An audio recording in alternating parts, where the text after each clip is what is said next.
What are you doing at home? What's your home look like? Your home life like?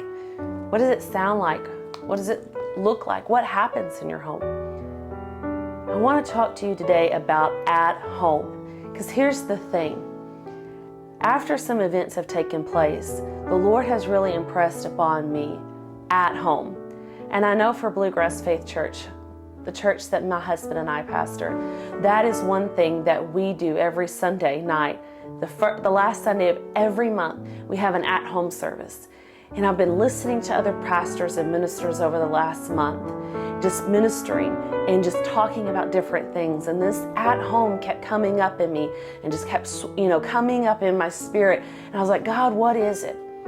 Because see here, we as believers we can quote Joshua 24, verse 15.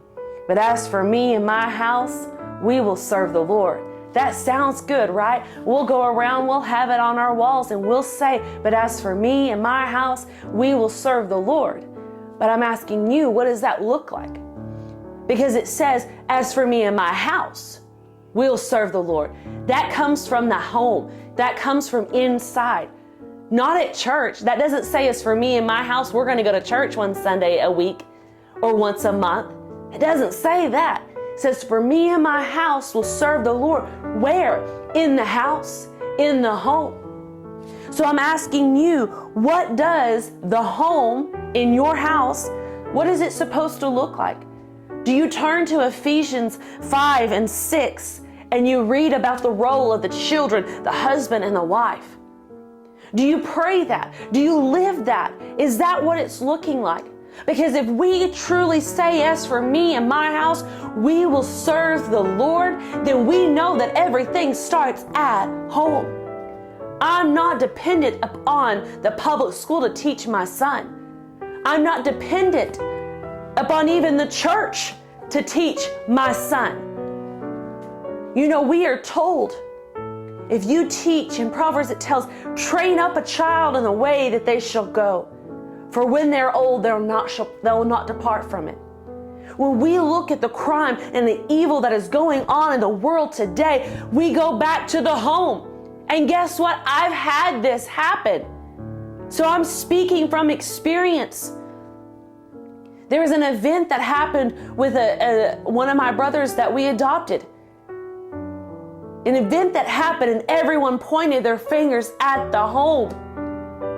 What's going on? What's here? What's there? And I stood up and said, I know for a fact what's going on in this home.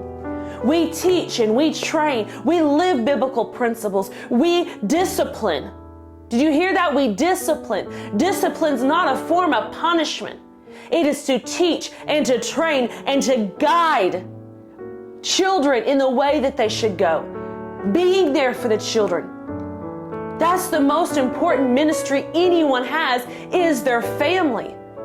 And if you forget the family because you have to work so many jobs to make it, then you're missing out.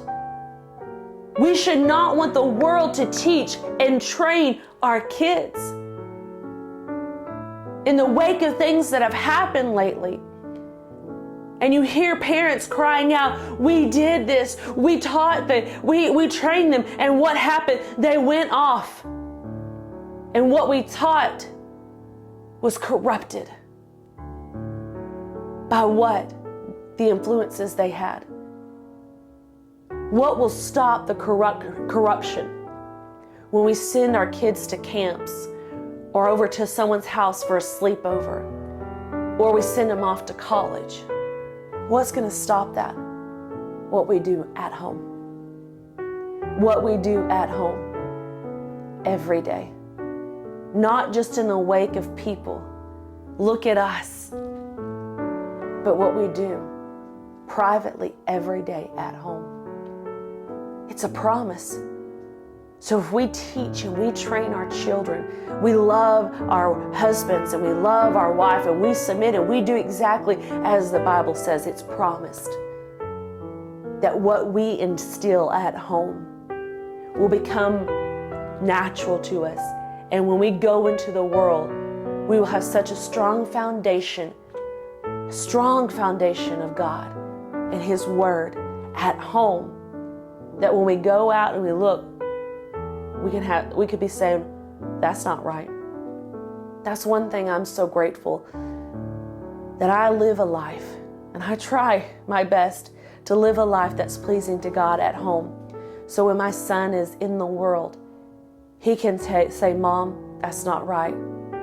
That's not what we believe. Why? Because there's going to be times when I'm not always there, but I want him to have that strong faith in God, and that happens at home.